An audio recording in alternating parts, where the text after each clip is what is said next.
জি, আসসালামু আলাইকুম, সকলকে স্বাগতম জানাচ্ছি আজকের এই লাইভ ক্লাসে। হঠাৎ করে ঘোষণা দেওয়া আজকের এই লাইভ ক্লাসে যারা 47তম বিসিএস দিবেন এবং একই সাথে যারা 48তম বিসিএস দিবেন তাদের জন্য কিন্তু একটা সুপার সাজেশন নিয়ে চলে এলাম। যে সাজেশনটা আপনারা পরীক্ষার একদম 3 থেকে 4 দিন আগে আসলে খুঁজেন, সেই সাজেশনটা কিন্তু আজকের একটা ক্লাসে কিন্তু আমরা দিয়ে দিব। এবং একই সাথে আছে কিন্তু ইংরেজি সাহিত্যের, অর্থাৎ আমাদের সুপার সাজেশন নিয়ে আমাদের পেইড ব্যাচের যে ইংরেজি সাহিত্যের ফার্স্ট ক্লাসটা, সেটা কিন্তু আজকে আপনাদের সবার জন্য উন্মুক্ত করে দেওয়া হয়েছে। আচ্ছা, সবাই একটু ক্লাসটি একটু শেয়ার করে ডান লিখে জানান। যারা শেয়ার করে ডান লিখে জানাবে তাদের জন্য কিন্তু আগামীকাল আমাদের এই 47তম বিসিএস ইংরেজি সাহিত্যের 4 পৃষ্ঠার যে সুপার সাজেশন, সেটা কিন্তু পিডিএফটা আগামীকাল আমরা সম্পূর্ণ ফ্রিতে ইনশাল্লাহ দিয়ে দেবো। সবাই একটু ক্লাসটি শেয়ার করে ডান লিখে জানাবেন। সবাই সবাই ক্লাস শেয়ার করে ডান লিখে জানাবেন। যারা শেয়ার করে ডান লিখে জানাবে তাদের জন্য কিন্তু আমাদের যে ইংরেজি সাহিত্যের ফ্রি পিডিএফ, সেটা কিন্তু একদম সম্পূর্ণ আপনাদেরকে আমরা দিয়ে দেবো ইনশাল্লাহ। আচ্ছা, সবাই একটু ক্লাস শেয়ার করে ডান লিখে জানান। এখনই আমাদের ক্লাসটি শুরু করবো ইনশাল্লাহ।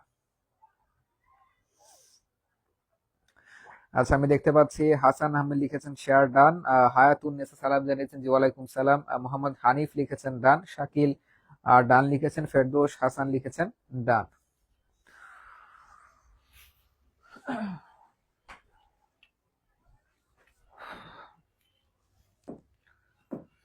আচ্ছা, তো আজকের টপিকে আমরা হঠাৎ করে আমাদের লাইভে ঘোষণা দেওয়া যে আমরা 4 পৃষ্ঠার একটা সুপার সাজেশন কিন্তু আমরা দিয়ে দিব। অর্থাৎ যারা বাসায় বসেই 47তম বিসিএস এর সিরিয়াস প্রিপারেশন নিতে চান, এবং বিসিএস এ কিন্তু এখন অনেক কিছুই চেঞ্জ হতে যাচ্ছে। যেমন বলি, প্রথমে যদি বলে আবেদন ফি এর কথা, যেটা অনেকদিন যাবতে আসলে বলা হচ্ছিল যে বিসিএস এর মতো একটা জায়গায় সেখানে 700 টাকা ফি অনেকটা বেমানান হয়ে যায়, এবং অনেক চাকরি প্রত্যাশীদের জন্য সেটা কিন্তু অনেক কষ্টকর হয়ে যায়। তো পিএসসি কিন্তু সেই সিদ্ধান্ত থেকে সরে এসেছে। সামনের সকল বিসিএস এ আপনি আবেদন করতে পারবেন মাত্র 200 টাকায়, এবং 47তম বিসিএস এর যেই আবেদন প্রক্রিয়াটা স্থগিত করা হয়েছিল, সেটা কিন্তু আগামী 29 ডিসেম্বর থেকে আপনি পুনরায় কিন্তু আবেদন করতে পারবেন। তো এটা কিন্তু একদিক দিয়ে সুখবর যে বিসিএস এর আবেদন ফি কমেছে। এবং আরেকটা বিষয়, সুখবর সাথে একটা দুঃসংবাদও আছে, যে বিসিএস এর সিলেবাস কিন্তু কিছুটা হলেও পরিবর্তন হতে যাচ্ছে। অর্থাৎ পিএসসির যে চেয়ারম্যান, নবনিযুক্ত যে চেয়ারম্যান, তিনি কিন্তু সে আশাবাদ কিন্তু ব্যক্ত করেছেন। এবং সেটা খুব সম্ভবত অর্থাৎ যদি বিসিএস সিলেবাস পরিবর্তন হয়, একটু লিখে দেখায়, যদি বিসিএস সিলেবাস পরিবর্তন হয়, সেটা 48তম বিসিএস থেকে সেটার যে পরিবর্তিত রুটে সিলেবাস, সেটা আসলে কার্যকর করা হবে। এবং 47তম যে বিসিএসটা হবে, 47তম বিসিএসটা কিন্তু আগের যে সিলেবাস সে অনুযায়ী কিন্তু বিসিএস পরীক্ষা হবে। অর্থাৎ যারা 47-এর ক্যান্ডিডেট রয়েছেন, তাদের কিন্তু আসলে বেশি ভয় পাওয়ার কারণ নেই, কারণ এবার কিন্তু বিসিএস পরিবর্তন হচ্ছে না। আচ্ছা, এটা গেল হচ্ছে 1 নম্বর বিষয়। এবং 2 নম্বর বিষয় হচ্ছে, আমাদের যেহেতু আহ প্রিলিমিনারি যে আবেদন প্রক্রিয়াটা, সেটা যেহেতু পিছিয়েছে, তো আমাদের পিএসসি কিন্তু বলেছিল তাদের সার্কুলার যে মে মাসের পাশাপাশি তারা সম্ভাব্য একটা কথা বলে দিয়েছিলেন, যে মে মাসে আসলে সম্ভাব্য পরীক্ষা, অর্থাৎ 47তম বিসিএস প্রিলিমিনারি পরীক্ষা, সেটা আসলে সম্ভাবনা থাকতে পারে। তবে সব মিলিয়ে দেখা যাচ্ছে যে মে মাসে যদি পরীক্ষা না হয়, তাহলে কিন্তু সেক্ষেত্রে জুন বা জুলাইয়ের দিকে আমাদের প্রিলিমিনারি পরীক্ষাটা চলে যেতে পারে। তো সামনে যেহেতু নতুন বছর আসছে, মানে 2025 সাল আসছে, তো আপনি যদি আমি এখান থেকে হিসাব করি, আমি যদি ডিসেম্বর মাসের কথা হিসাব করি, এখনো কিন্তু এই মাসের একদম আরো কমপক্ষে 15 দিন, আরো কিন্তু কমপক্ষে 15 দিন ধরতে গেলে এই মাসে আছে। এবং আমি যদি কাউন্ট করি জানুয়ারি, ফেব্রুয়ারি, মার্চ, এপ্রিল, অর্থাৎ আপনি প্রিলিমিনারি টিকবেন কিনা সেটা নির্ভর করছে, সেটা নির্ভর করছে আচ্ছা, আপনি আপনি প্রিলিমিনারি টিকবেন কিনা সেটা কিন্তু নির্ভর করছে আগামী 4টা মাসের প্রিপারেশনের উপর। অর্থাৎ আপনি আপনি জানুয়ারি, ফেব্রুয়ারি, মার্চ এবং এপ্রিল এই চারটা মাস আপনি কিভাবে কাটাবেন, সেই 4টা মাসের উপর নির্ভর করছে আপনি প্রিলিমিনারি টিকতে পারবেন কিনা। তো আমি আপনাদের কিন্তু একটা কথা প্রায় বলে থাকি, বিসিএস এ কাটমার্ক কিন্তু 125 থেকে 130, এই জোনটা কিন্তু একদম সেফ জোন হিসেবে থাকে। আপনার নম্বর যদি 125 থেকে 130 এই ক্যাটাগরির মধ্যে থেকে থাকে, তাহলে কিন্তু আপনি পরবর্তী ধাপে উত্তীর্ণ হবেন। তো আমাদের দেশের শিক্ষার্থীরা যে ভুলটা সবচেয়ে বেশি করে থাকে, যে তারা সবচেয়ে বেশি এফোর্ট দেয় কিন্তু প্রিলিমিনারি পরীক্ষা, যেটা কিন্তু কখনোই করা উচিত নয়। আপনার যদি এফোর্ট দিতে মন চায়, আপনার যদি একদম সব বিষয় ডিটেলসে পড়তে মন চায়, তাহলে আপনি যে বিষয়টা গুরুত্ব দিবেন সেটা হচ্ছে লিখিত পরীক্ষা। আপনি বিসিএস ক্যাডার হবেন কি হবেন না, আপনি বিসিএস ক্যাডার হলে কি আপনি পুলিশে যাবেন নাকি প্রশাসনে যাবেন নাকি অ্যাডমিনে যাবেন নাকি ফরেন ক্যাডারে যাবেন?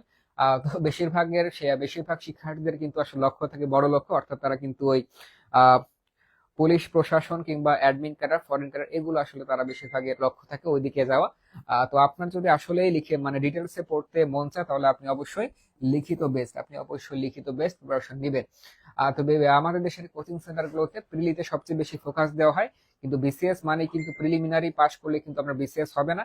এবং কারো যদি প্রকৃতভাবেই ক্যাডার হওয়ার ইচ্ছা থাকে তাহলে তার করা উচিত সেটা হচ্ছে তার, আমি বলবো তার লিখিত পরীক্ষা অর্থাৎ লিখিতের পাশাপাশি লিখিত বেস্ট প্রিপারেশন নিতে হবে প্রিলিমিনারি, অর্থাৎ যে পড়াটা কমপ্লিট করলে আপনার লিখিত প্লাস প্রিলিমিনারি অর্থাৎ কিছু কিছু টপিক আছে, সেই টপিকগুলো কিন্তু আপনি যদি পড়ে থাকেন তাহলে প্রিলিমিনারি প্লাস লিখিত একসাথে কিন্তু দুটোই প্রিপারেশন হয়েছে, এবং সবার আগে সেই বিষয়গুলো আপনাকে আইডেন্টিফাই করতে হবে। এবং প্রিলিমিনারি যেহেতু 125 থেকে 130 মার্কসের খেলা, তো এখানে আপনার সর্বোচ্চ এফোর্টটা দেওয়ার প্রয়োজন নেই, বা আপনি বরং এফোর্টটা সেই প্রচেষ্টাটা আপনি লিখিত পরীক্ষার জন্য দিবেন। তো আমি প্রায় বলে থাকি যিনি 170 প্লাস পেয়েও যদি কেউ প্রিলিমিনারি পরীক্ষা উত্তীর্ণ হন, আপনি যে 125 থেকে 130 পেয়ে প্রিলিমিনারিতে উত্তীর্ণ হবেন, আপনিও কিন্তু সেম 170 পাওয়া মানুষও কিন্তু সেম। অর্থাৎ আপনি কোন ক্যাডারে যাবেন কিংবা তিনি কোন ক্যাডারে যাবেন সেটা কিন্তু নির্ভর করছে আপনার লিখিত পরীক্ষার উপর পরবর্তী ধাপ যে ভাইবা সেটার উপর কিন্তু ডিপেন্ড করছে যে আপনি কোন ক্যাডারে যাবেন। তো আমার এই কথা বলার মূল উদ্দেশ্য কিন্তু যে আপনি যাতে করে আসলে প্রিলিমিনারিকে বেশি ফোকাস না দেন।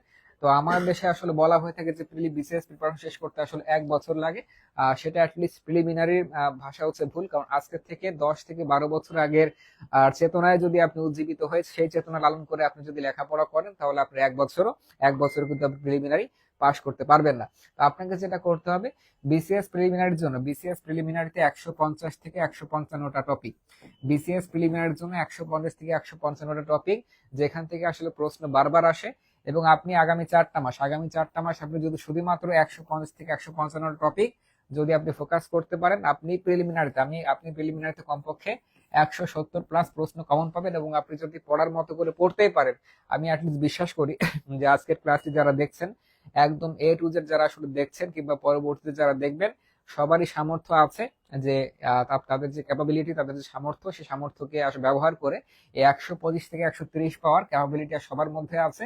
সাপোজ কারো পড়া আসলে 7 থেকে 8 ঘন্টায় কমপ্লিট হয়, আমি মানে পার্থক্য করছি, আবার ওই একই পড়া দেখা যায় কারো আসলে 10 ঘন্টা লাগে।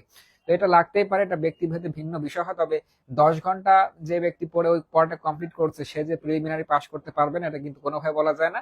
আপনি প্রিলিমিনারি পাস বর্তমান প্রশ্ন প্যাটার্নের আলোকে আপনি প্রিলিমিনারি পাস করবেন কি করবেন না সেটা ডিপেন্ড করছে কিন্তু আপনার টেকনিক, আপনার আসলে কৌশলের উপরে। যে যত বেশি কৌশলী, যার মধ্যে আসলে যত বেশি আধুনিক স্মার্টনেস আছে, মানে অ্যাটলিস্ট প্রিপারেশনের ক্ষেত্রে, কথাবার্তায় না, তার কিন্তু প্রিলিমিনারি আসলে টেকার মানে জয় করার যে প্রবণতা তার মধ্যে সবচেয়ে বেশি চান্স থাকবে। তো আজকের ক্লাসে আমরা যেটা আলোচনা করব, অর্থাৎ আমরা 47তম বিসিএস ইংরেজি সাহিত্যে আমরা একটা 4 পৃষ্ঠার সুপার সাজেশন দিব।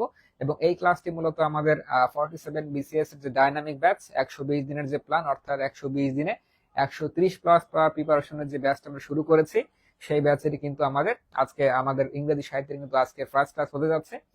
তো এই জন্য কিন্তু আমরা আজকের লাইভটা সেটা কিন্তু আপনাদের সকলের জন্য উন্মুক্ত করে দিয়েছি। আচ্ছা, সবাই একটু প্রথমে কমেন্টস করে জানাবেন আপনারা কে কোথা থেকে যুক্ত হয়েছেন। সবাই একটু কমেন্টস করে জানাবেন, তারপরে কিন্তু আমাদের যে মূল সাজেশন এবং আমাদের যে প্রথম ক্লাসটা সেটা কিন্তু আপনাদের সবার জন্য উন্মুক্ত করে দেওয়া হয়েছে।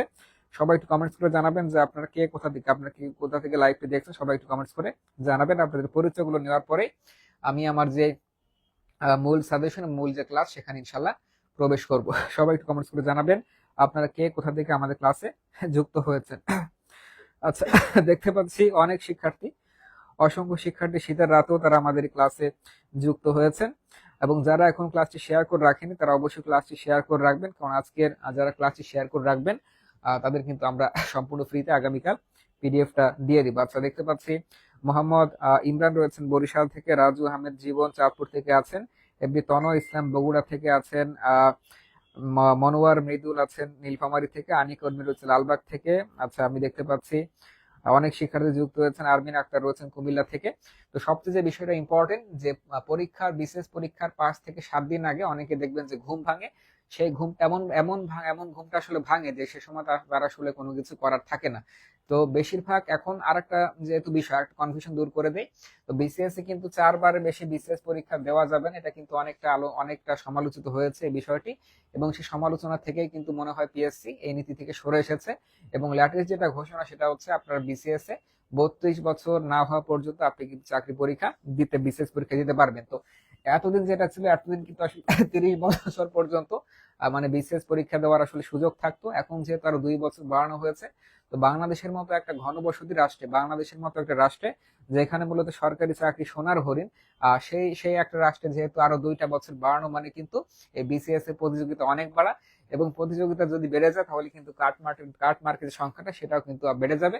এবং আপনি বুঝতেই পারছেন যে কি পরিমাণ প্রতিযোগিতা, যেখানে আসলে বিসিএস এ গড় আবেদন কিন্তু করে থাকে 3.5 লক্ষ থেকে 4 লক্ষ।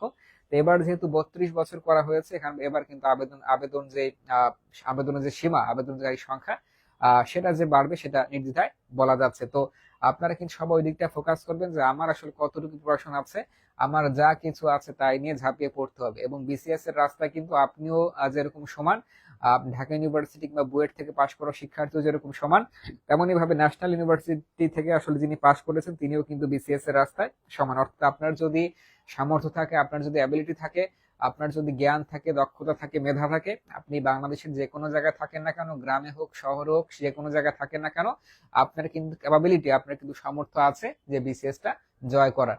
তো আমরা কথা না বলি, আমরা কথা না বাড়িয়ে কিন্তু আজকে শুরু আমরা চলে যাব বলছে আমাদের বিসিএস ইংরেজি সাহিত্যের যে 4 পৃষ্ঠার সুপার সলিউশন, সেখানে আমরা বেশি বাচ্চা থাকে। প্রথমে যদি একটু বলি, এই বিসিএস ইংরেজি সাহিত্যের প্রশ্ন থাকে হচ্ছে 15 মার্কস। এবং লাস্ট 46 বিসিএস এ লাস্ট এই যারা ক্লাসগুলো আসলে করছেন না তারা কিন্তু আসলে এই কথাগুলো জানবেন। এবং দেখবেন যে পরীক্ষা যখন প্রশ্ন দেখবেন তখন চারদিকে কিন্তু আসলে মরুভূমি দেখবেন। আচ্ছা, তো দেখেন যে লাস্ট 46 বিসিএস এ ইংরেজি সাহিত্য কিন্তু সবচেয়ে সহজ প্রশ্ন হয়েছিল।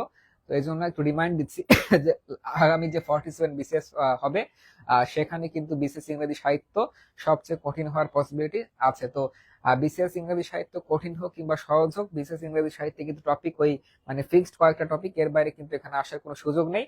অর্থাৎ আমি যদি বলি বিসিএস ইংরেজি সাহিত্য যদি আপনি টপিক ভিত্তিক পড়তে পারেন, আমাদের সাজেশনটা ফলো করতে পারেন, এবং আপনি যদি পড়তে পারেন তাহলে আপনি 15তে 13 14, 15-র ভেতরে 13 14 খুব সহজেই কিন্তু ওঠাতে পারবেন ইনশাআল্লাহ, যদি আল্লাহর রহমত থেকে থাকে। তো বিসিএস ইংরেজি সাহিত্যের সূচনা হচ্ছে আমাদের রেনেসা পিরিয়ড থেকে। বিসিএস ইংরেজি সাহিত্যের সূচনা হচ্ছে রেনেসা পিরিয়ড থেকে। এই রেনেসা পিরিয়ডের আগে দেখেন বেশিরভাগ শিক্ষার্থীরা যে ভুলটা করে থাকে, এবং বাংলাদেশের বেশিরভাগ মানে বিসিএস এর বই, মানে ইংরেজি সাহিত্যের বই আসলে সেই ভুলটাই করা। অর্থাৎ বিসিএস ইংরেজি সাহিত্য যেহেতু আমার শুধুমাত্র প্রিলিমিনারিতে পরীক্ষা হয়, এবং এখানে কিন্তু রিটেনে পরীক্ষা প্রশ্ন হয় না ইংরেজি সাহিত্য থেকে, তো আপনার কিন্তু এই বিষয়টা ডিপলি এতটা পড়ার প্রয়োজন হয় না, মানে এতটা এফোর্ট দেওয়ার প্রয়োজন হয় না। তো বেশিরভাগ বইয়ে যেটা লেখা, অর্থাৎ রেনেসা পিরিয়ডের আগে আরো 2টা টপিক দেওয়া, সেটা হচ্ছে দ্য ওল্ড ইংলিশ পিরিয়ড এবং দ্য মিডল ইংলিশ পিরিয়ড এবং দ্য মিডল ইংলিশ পিরিয়ড। তো এই 2টা টপিক, অর্থাৎ দ্য ওল্ড ইংলিশ পিরিয়ড এবং দ্য মিডল ইংলিশ পিরিয়ড, এই 2টা টপিক কিন্তু বিসিএস যে পিএসসি যে সিলেবাস, সেই সিলেবাসে কিন্তু আসলে নাই। নতুন ভাবে থাকবে কিনা সেটা বলা যাচ্ছে না, কিন্তু আপাতত দৃষ্টিতে কিন্তু আমাদের এই টপিকটা কিন্তু আমাদের বিসিএস মানে বিসিএস যে ইংরেজি সাহিত্যের সিলেবাস সেখানে কিন্তু নাই। তো বাংলাদেশের ম্যাক্সিমাম 90% বই কিন্তু আসলে এটা দেওয়া রয়েছে। তো এই 2টা টপিক পড়া মানে কিন্তু আপনি মানে হুদায় সময় নষ্ট করা, যেটা বাংলা ভাষায় বলে। তো এই এই 2টা টপিক কিন্তু আপনার কোনো ধরনের পড়ার যৌক্তিকতা নাই। আপনার শুরু হবে কোথা থেকে? আপনার শুরু হবে আপনার শুরু হবে হচ্ছে রেনেসা পিরিয়ড থেকে। আচ্ছা, একজন লিখেছেন লিখিত নিয়ে কিছু বলেন স্যার, লিখিত নিয়ে আরেকদিন ইনশাআল্লাহ কথা বলবো। আজকে যেহেতু ইংরেজি সাহিত্যের 4 পৃষ্ঠার সুপার সলিউশন নিয়ে কথা বলছি, সেখানে আজকে থাকবো। আচ্ছা, তো এই রেনেসা পিরিয়ডের ধাপগুলোর মধ্যে কিন্তু এলিজাবেথান পিরিয়ডে চলে আসে। তো এলিজাবেথান পিরিয়ডে আমরা যদি আসি, তো এই যে টপিকটা রয়েছে, টপিকটার নাম হচ্ছে, দেখেন আমি যেটা দিয়েছি, আমি যদি তার জুম করে দেখাই, এই টপিকগুলো থেকে বিসিএস কিন্তু প্রশ্ন মাস্ট আসবে। আচ্ছা দেখেন, এই আজকে আমরা যেখানে সূচনা করবো, অর্থাৎ আমরা যে আজকে ক্লাস 1 সূচনা করব, সেই ক্লাস 1টা কিন্তু সূচনা হবে আমাদের এই রেনেসা পিরিয়ড থেকে, এবং রেনেসা পিরিয়ডের যে প্রিপারেশন ফর রেনেসা, অর্থাৎ রেনেসা পিরিয়ড শুরু হবে, সেই শুরু হওয়া থেকে শুরু করে এবং আমাদের এলিজাবেথান পিরিয়ড শেষ পর্যন্ত আমাদের কিছু সাহিত্যিক কিন্তু বিশেষভাবে আসলে পড়তে হবে। এবং তেমন যদি কিছু সাহিত্যিকের কথা বলি, যেমন উইলিয়াম শেক্সপিয়ার, যেটা থেকে প্রশ্ন কিন্তু বিসিএস এ মানে 1 থেকে 2 মার্কসের প্রশ্ন কিন্তু এখান থেকে থেকেই থাকে। পাশাপাশি ক্রিস্টোফার মার্লো এবং এলিজাবেথান পিরিয়ড মানে হচ্ছে এটা এটা আসলে মূলত ড্রামাটিস্টের যুগ। অর্থাৎ ইংরেজি সাহিত্যে যারা বিখ্যাত নাট্যকার ছিলেন, যারা নাটক রচনা করে ইংরেজি সাহিত্যকে সমৃদ্ধ করেছেন, তারাই বেশিরভাগ কিন্তু রাইটার এই যুগে এসে থাকেন। যেমন আমি যদি বলি ফ্রান্সিস বেকনের কথা, নিকোলাস উডাল যিনি আসলে হাস্যরসাত্মক ব্যঙ্গাত্মক নাটকের জন্য বিখ্যাত। এই টাইপের বিষয়গুলো থেকে কিন্তু আসলে বেশি প্রশ্ন কিন্তু আসার পসিবিলিটি সবচেয়ে বেশি। আচ্ছা, এবার যদি আমরা আরেকটা ঘোষণা দিয়ে রাখতে চাই, আমাদের আমাদের 47 বিসিএস এর যে স্পেশাল বুকটা, অর্থাৎ আমাদের যারা 120 দিনের যারা প্ল্যানে যুক্ত হয়েছেন, যারা আসলে 130 প্লাস পেতে চান, আমাদের এখানে কিন্তু শর্ত আছে 3টা। প্রথম শর্ত হচ্ছে অবশ্যই ফজর নামাজের পর স্টাডি শুরু করতে হবে, এবং প্রতিদিন কিন্তু কমপক্ষে 8 ঘন্টা লেখাপড়া করতে হবে, এবং আমাদের যে ক্লাসগুলো নেওয়া হচ্ছে সেই ক্লাসগুলোকে আপনার করতে হবে, এবং আমাদের যে লেকচার শিট আমরা পিডিএফ দিব, প্লাস আমরা হার্ড কপিও দিব, এবং আমাদের কিন্তু সেই 47তম বিসিএস এ 130 প্লাস পড়ার জন্য যে লেকচার শিটটা, স্পেশাল লেকচার শিটটা, সেটা কিন্তু আজকে আমাদের প্রেস থেকে আজকে কিন্তু আমাদের হাতে চলে এসেছে। তো অলরেডি কিন্তু অসংখ্য শিক্ষার্থী দেশের বিভিন্ন প্রান্ত থেকে আমাদের এই 120 দিনের প্ল্যানে যুক্ত আছে, তাদের সকলে কিন্তু আমাদের লেকচার শিটটা আমরা কুরিয়ারে পাঠিয়ে দিব। তো আমাদের ব্যাচে যারা ভর্তি হবে তাদের জন্য কিন্তু এই লেকচার শিটটা সম্পূর্ণ ফ্রি, পিডিএফ ফ্রি, প্লাস এই লেকচার বুক কিন্তু হার্ড কপিও ফ্রি। তো যারা এখনো ভর্তি হতে চান তারা কিন্তু আমাদের ইনবক্সে জানাবেন, বিস্তারিত আপনি জানতে পারবেন। তো আপনি যদি ভর্তি না হয়ে এটা নিতে চান তাহলে কিন্তু আমরা এটা দিব না। আপনি যদি আসলে ভর্তি হন তাহলে শুধুমাত্র কিন্তু আমরা আপনাকে এটা প্রোভাইড করবো। এবং সবচেয়ে বড় বিষয় হচ্ছে, আপনি যদি নোটটা নেন, আপনি যদি আমাদের ক্লাস না করেন, আপনি আমাদের ক্লাস না করলে কিন্তু আপনি আমাদের এই যে পড়াগুলো আপনি কিন্তু কোনোভাবে বুঝবেন না। তো যারা এখনো ভর্তি হতে চান তারা অবশ্যই আমাদের ইনবক্সে জানাবেন। আচ্ছা, তো আমরা যেখানে ছিলাম, তো এই হচ্ছে এলিজাবেথ পিরিয়ড। এই এলিজাবেথ পিরিয়ড থেকে প্রতি বছরই কমপক্ষে 2 থেকে 3 মাসের প্রশ্ন যদি থেকে থাকে, তো অবশ্যই আপনাকে এই আমি যেগুলো দাগিয়ে দিলাম, অর্থাৎ Christopher Marlowe, William Shakespeare, Nicholas Udall, Francis Bacon, এগুলো কিন্তু আপনাকে ভালোভাবে দেখতে হবে। আচ্ছা, আমরা যদি পরবর্তী টপিকের দিকে যাই ইংরেজি সাহিত্যে, পরবর্তী টপিক হচ্ছে নিও ক্লাসিক্যাল পিরিয়ড। পরবর্তী টপিক হচ্ছে নিও ক্লাসিক্যাল পিরিয়ড। এবং নিও ক্লাসিক্যাল পিরিয়ডে যদি আমরা কবি সাহিত্যের যদি কথা বলি, যেমন এখানে আসলে আমরা প্রেমের কবিদের পাবো, যারা আসলে ভালোবাসাটাকে তাদের মূল উপজীব্য বলে গড়ে তুলেছেন। আমরা এখানে জোনাথন সুইফট পাবো, যিনি আসলে অত্যন্ত ব্যঙ্গাত্মক ভাষা সবকিছু গড়ে তুলেছেন। এবং আমরা আরেকজন ব্যক্তিকে পাবো যিনি আসলে একই সাথে চিত্রকর, অর্থাৎ একই সাথে আসলে পেইন্টার, প্লাস একই সাথে একজন কবি ছিলেন, তার নাম হচ্ছে উইলিয়াম ব্লেক। অর্থাৎ এই ধরনের, অর্থাৎ হেনরি ফিল্ডিং কে পাবো, যিনি আসলে মূলত ইংরেজি সাহিত্যে নোবেলের জনক। এই কয়েকটা টপিক থেকে কিন্তু আসলে বারবার বিসিএস এ প্রশ্ন আসলে দিয়ে থাকে। আচ্ছা, তো আমরা যদি এবার একটু দেখি, আর সবাই একটু এই বিষয়গুলো নোট করে রাখবেন, এবং যারা শেয়ার করে ডান লিখে জানাবেন তাদের কিন্তু আমরা সম্পূর্ণ ফ্রিতে কিন্তু আমাদের যে পিডিএফ সেটা কিন্তু সম্পূর্ণ ফ্রিতে ইনশাল্লাহ দিয়ে দিব। আচ্ছা, তো আমরা যেখানে রয়েছি, অর্থাৎ আমরা এখন কিন্তু রয়েছি দ্য নিও ক্লাসিক্যাল পিরিয়ডে। এই নিও ক্লাসিক্যাল পিরিয়ডকে আবার কয়েকটা ধাপে ভাগ করা হয়, তো আমরা সেটা ডিটেলসে যাব না, আমরা জাস্ট দেখাচ্ছি যে আসলে কোন কোন জায়গা থেকে কিন্তু বিসিএস এ সবচেয়ে বেশি প্রশ্ন হতে পারে। আচ্ছা, এই এরপরে কিন্তু চলে আসে রোমান্টিক পিরিয়ড। এবং রোমান্টিক পিরিয়ড থেকে সবচেয়ে বেশি যেটা পড়তে হবে, গুরুত্ব দিতে হবে, সেটা কিন্তু উইলিয়াম ওয়ার্ডসওয়ার্থ, অর্থাৎ এলিজাবেথ পিরিয়ড যেরকম উইলিয়াম শেক্সপিয়ার কেন্দ্র করে সবচেয়ে বেশি লেখা হয়েছে, তেমনি ভাবে কিন্তু আমাদের রোমান্টিক পিরিয়ডের নাম বললেই, এই রোমান্টিক পিরিয়ড মানেই কিন্তু আসলে সেই আপনারা যে রোমান্সের কথা ভাবছেন, যে নায়ক নায়িকা রোমান্স, বিষয়টা কিন্তু আসলে এমন না।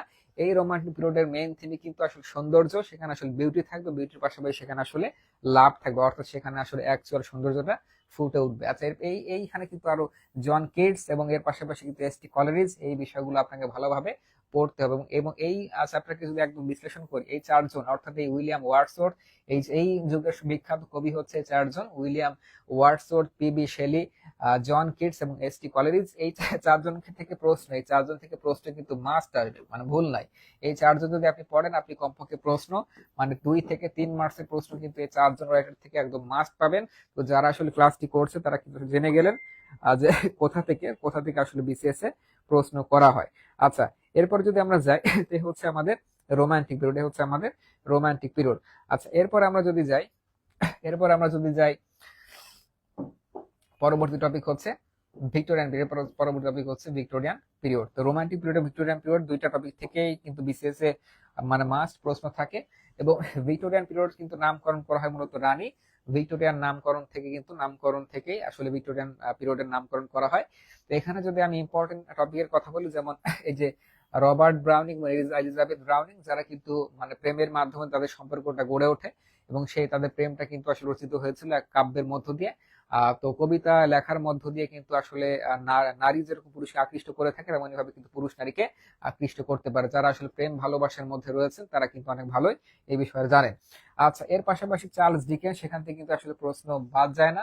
অর্থাৎ আপনি যদি এই চারজন, আপনি যদি ভিক্টোরিয়ান পিরিয়ডের Alfred Tennyson, Elizabeth Browning, Robert Browning, Charles Dickens, এই চারজনকে যদি আপনি পড়তে পারেন, এখান থেকে কিন্তু আপনি এখান থেকে কমপক্ষে 2 থেকে 3 মার্কস আপনি কিন্তু প্রশ্ন কমন পেয়ে যাবেন। দেখুন এত শর্ট করে আসলে প্রশ্ন দাগিয়ে দেয় কিনা আসলে আমার জানা নেই।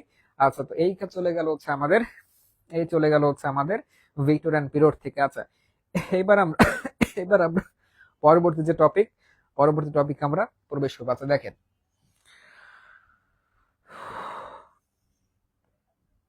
এবার আমার পরবর্তী টপিকে প্রবেশ করবো। আচ্ছা, এই পর্যন্ত সবার ক্লিয়ার কিনা, অর্থাৎ আমাদের এই ভিক্টোরিয়ান পিরিয়ড পর্যন্ত সবার ক্লিয়ার কিনা? যদি ক্লিয়ার হয়ে থাকে সবাই একটু কমেন্টসে ক্লিয়ার লিখে জানাবেন। অর্থাৎ এই পর্যন্ত সবাই বুঝতে পেরেছেন কিনা, যদি ক্লিয়ার হয়ে থাকে সবাই একটু কমেন্টসে ক্লিয়ার লিখে জানাবেন। তো এটা কিন্তু আমাদের মূলত পেইড ব্যাচের ক্লাসটি আজকে আমাদের শেয়ার করা হয়েছে। তো আমাদের পেইড ব্যাচে কিন্তু টোটাল 120টা আসলে লাইভ ক্লাস হবে। 120টা লাইভ ক্লাস হবে, অর্থাৎ আমাদের 47 বিসিএস 130 প্লাস ওঠানোর যে ব্যাচ, সেই ব্যাচটা 4 মাসের প্ল্যান। এবং এই 4 মাস 120 দিনের ভেতরে আমাদের টার্গেট হচ্ছে যে কোনো মূল্যে আমাদের 130 প্লাস ওঠাতে হবে। তো আমাদের এখানে বিসিএস যা যা লাগবে আমি একটু আগে বলেছি, যে বিসিএস পাশের জন্য 150 থেকে 160টা টপিক সবচেয়ে মানে বারবার ঘুরে ফিরে আসে। বেশিরভাগ শিক্ষার্থী এই জায়গাটাই কেন্দ্র করে আসলে না পড়ার কারণে তারা মূলত বিসিএস প্রিলিমিনারি পাস করতে পারে না। তো আপনাকে অবশ্যই আমরা সেই 150 থেকে 160টা টপিকের মধ্যে যাব, এবং তার ভিতরে আমরা 120টা লাইভ ক্লাস দিব। 120টা লাইভ ক্লাসের পাশাপাশি আমাদের কিন্তু প্রতিদিন আসলে পড়া ঘর থেকে কমপ্লিট করবেন, সেটার জন্য আমরা লেকচার বুক, আমরা যে আপনি ভর্তি হলে কিন্তু আমাদের যে লেকচার বুকটা, সেই লেকচার বুকটা কিন্তু আমরা সম্পূর্ণ ফ্রিতেই দিয়ে দেবো। এবং এর পাশাপাশি আমরা কিন্তু এই কোর্সে 60টা এক্সাম নিব। তো যারা সিরিয়াস প্রার্থী আছেন, আমাদের দেশে বিভিন্ন প্রান্ত থেকে অসংখ্য শিক্ষার্থী কিন্তু আমাদের এই ব্যাচে যুক্ত হয়েছেন। তো এখনো যদি আসলে কেউ আমাদের এই ব্যাচে যুক্ত হয়ে আমাদের লেকচার নিতে চান বা আমাদের ক্লাস করতে চান, তাহলে কিন্তু আমাদের হটলাইন হচ্ছে এইটাই। আপনার এই হটলাইন নাম্বারে অবশ্যই যোগাযোগ করবেন, তাহলে কিন্তু আমরা অ্যাড করে দিব আপনাকে। আচ্ছা, আমাদের এই পর্যন্ত ক্লিয়ার কিনা? যদি ক্লিয়ার হয়ে থাকে সবাই একটু কমেন্টস করে ক্লিয়ার লিখে জানাবেন। আচ্ছা, ক্লাস কি রেকর্ড থাকবে কিনা? হ্যাঁ, আমাদের যেহেতু ক্লাস আজকে লাইভে নেওয়া হচ্ছে, ক্লাসটি আমাদের রেকর্ড থাকবে, সবাই একটু কমেন্টস করে জানাবেন। আচ্ছা, লিটারেসি টার্মস ইম্পর্টেন্ট গুলো বলে দিন। হ্যাঁ, আমি দিব ইনশাল্লাহ। আচ্ছা, সবাইকে এ পর্যন্ত ক্লিয়ার হয়েছে কিনা? যদি ক্লিয়ার হয়ে থাকে সবাই কমেন্টসে ক্লিয়ার লিখে জানাবেন।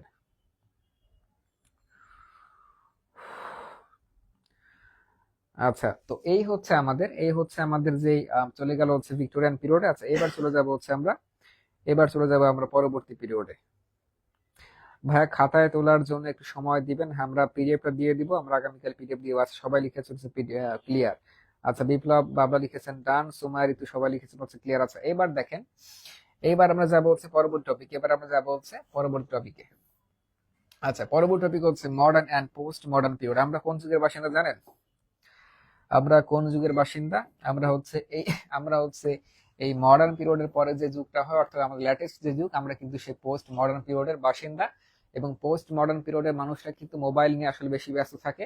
এই মোবাইল নিয়ে বেশি ব্যস্ত থাকার কারণে আগেকার যুগের মানুষরা যেরকম সাহিত্য চর্চা করতেন, তারা অনেক কবিতা লিখতেন, ড্রামা রচনা করতেন, বা আমাদের সমাজ জীবন অনেক বিষয়গুলো তারা আসলে একদম রূঢ়ভাবে তুলে ধরতেন। এবং শুধু তুলে ধরতেনই না, তারা কিন্তু সেই বিষয়গুলোর সলিউশনও কিন্তু বের করতেন, যে আমাদের আসলে কি করা উচিত, কি করা উচিত নয়। তো এখন যেহেতু আমরা এই পোস্ট মডার্ন পিরিয়ডের মানুষ, এবং আমাদের এই যুগে মানে কবি সাহিত্য লেখার হার যেহেতু আসলে খুব কম।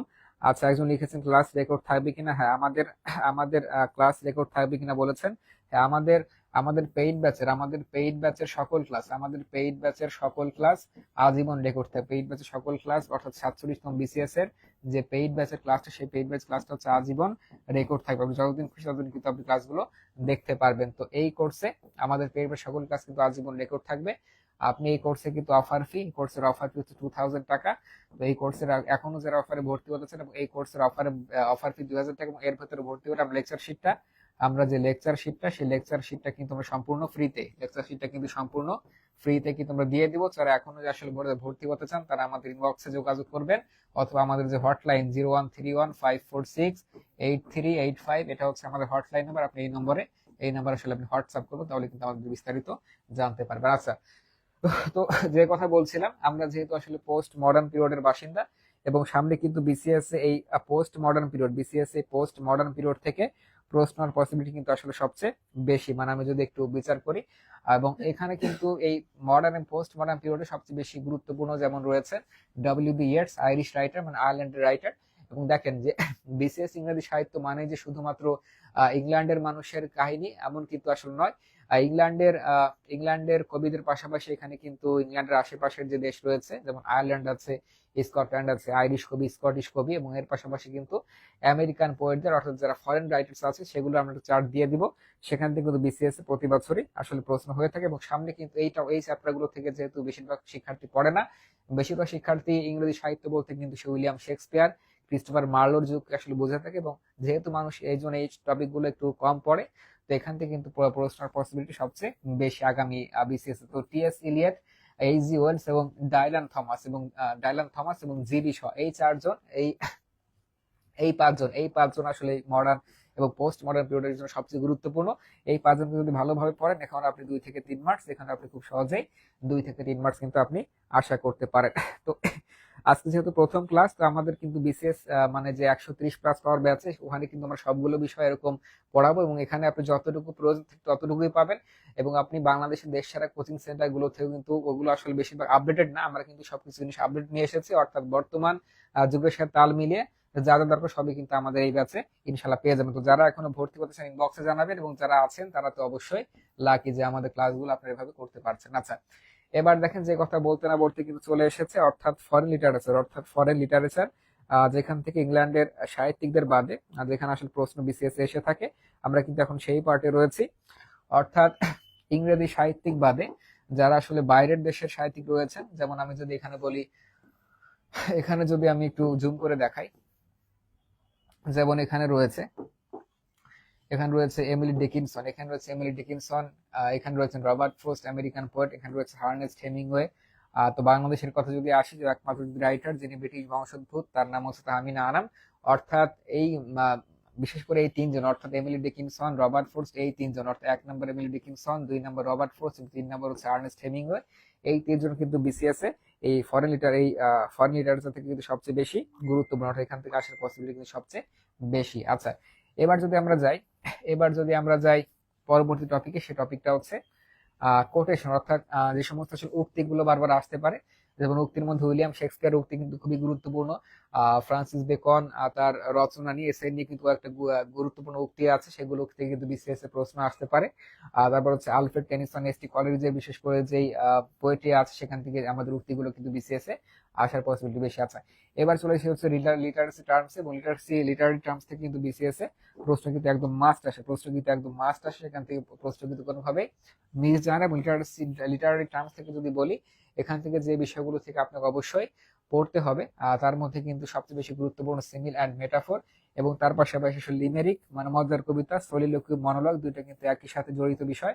এইগুলো আপনাকে ভালোভাবে পড়তে হবে, এবং এর পাশাপাশি আপনাকে এলএজি এবং এপিকটা কি, এটা কিন্তু এর পাশাপাশি ভালোভাবে দেখতে হবে। অর্থাৎ আমি যে সাজেশন দিয়েছি, কেউ যদি সাজেশন গুলো ফলো করতে পারেন, আমাদের ব্যাচে যদি আসলে কেউ পড়তে চান সেই কথা ভালো, এবং যদি কেউ বাসায় বসে এগুলো কমপ্লিট করে থাকেন, তিনি কিন্তু খুব সহজেই বিসিএস এ এই ইংরেজি সাহিত্য 13 থেকে 14 উঠাতে পারবেন। এবং কেউ যদি মনে করেন, দেখেন, কেউ যদি মনে করেন যে আপনি শুধুমাত্র আমাদের 47 বিসিএস এর আমাদের লিটারেচার কোর্সে ভর্তি হবেন, পূর্ণাঙ্গ কোর্সে না ভর্তি লিটারেচার কোর্সে ভর্তি হবেন, আর তাদের জন্য কিন্তু অফার দিয়েছে যে আপনি, আমাদের মূল কোর্সটি হচ্ছে 500 টাকা, এবং মূল কোর্সের সাথে কিন্তু আপনি আমাদের যদি কোর্সে ভর্তি হন, ইংরেজি সাহিত্যের কোর্সে, একদম নতুন ব্যাচ আজ থেকে শুরু হচ্ছে, আপনি কিন্তু আমাদের ইংরেজি সাহিত্যের যে হাইলাইটসটি, সেটা কিন্তু একদম সম্পূর্ণ ফ্রিতে কিন্তু আপনি পেয়ে যাবেন। তো আপনি যদি এইভাবে ভর্তি হতে চান, তাও আমাদের ভর্তি হতে পারবেন। এবং ভর্তি হওয়ার জন্য আমাদের যে ইনবক্স অবশ্যই যোগাযোগ করবেন। আমাদের কিন্তু এই চার্জটা, মানে কুরিয়ার চার্জও লাগবে না আপনার, আপনি সরাসরি কুরিয়ার করে এই বইটি আপনার কাছে পাঠিয়ে দেবো যদি আমাদের ব্যাচে ভর্তি হন। আচ্ছা, তো এই ছিল হচ্ছে আমাদের টপিক গুলো। তো আজকে আমাদের পেইড ব্যাচের যে ক্লাসটি, আমরা এখন সেখানে প্রবেশ করবো। আমাদের পেইড ব্যাচের যে ক্লাসটি, সেখানে আমরা এখনই প্রবেশ করবো ইনশাআল্লাহ।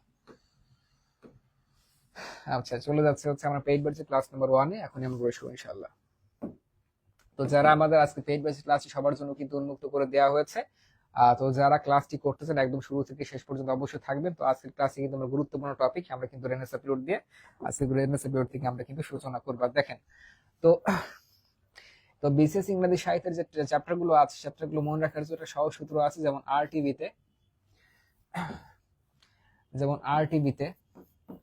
আরটিভিতে এনআরভি ব্যাংকের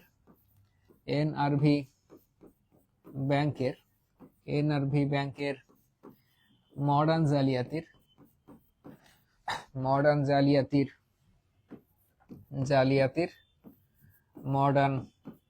জালিয়াতির পোস্টমর্টেম ফাঁস,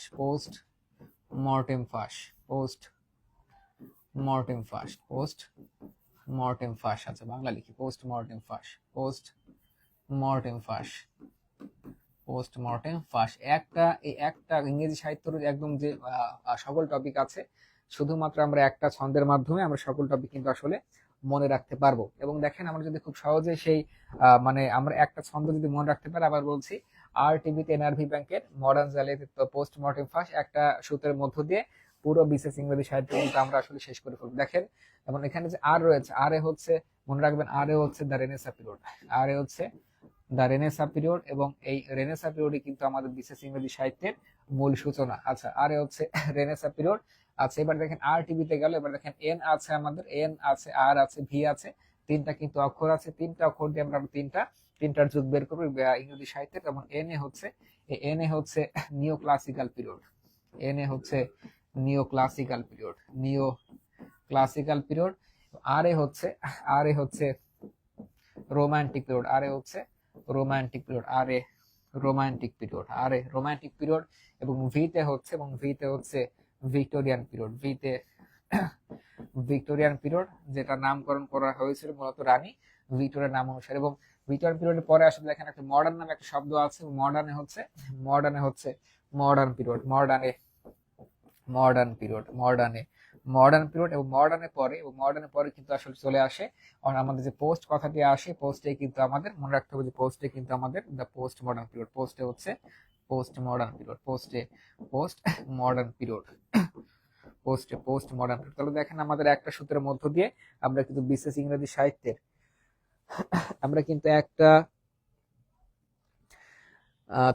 একটা সূত্রের মধ্য দিয়ে কিন্তু আমরা বিশেষ ইংরেজি সাহিত্যের যে আসলে টপিক গুলো সেটা কিন্তু মনে রাখতে পারবো। তো আবারও বলছি, আমরা সে একটা সূত্র হচ্ছে আরটিভিতে এনআরভি ব্যাংকের মডার্ন জালিয়াতি পোস্টমর্টেম ফাঁস। এগুলো কিন্তু আপনি বইয়ে পাবেন না, জাস্ট আমাদের ক্লাসগুলো করলে আপনি এগুলো কিন্তু আসলে বুঝতে পারবেন।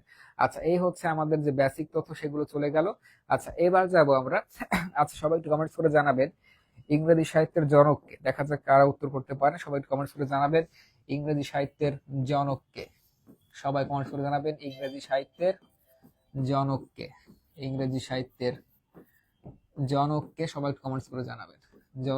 সবাই কমেন্টস করে জানাবেন দেখা যাক এই উত্তরটা কারা কারা পারেন। যেহেতু সবাই ইংরেজি সাহিত্য পড়তে এসেছেন এবং ইংরেজি সাহিত্যের জনককে সবাই একটু লিখে দেখাবেন, দেখা যাক আসলে কতজন নাম জেনে থাকেন ইংরেজি সাহিত্যের জনককে। ভাইয়া, প্রিলিয়ার লিখিত ক্ষেত্রে লিটারেচার সেম টপিক গুলো প্রিপারেশন নিব। দেখেন,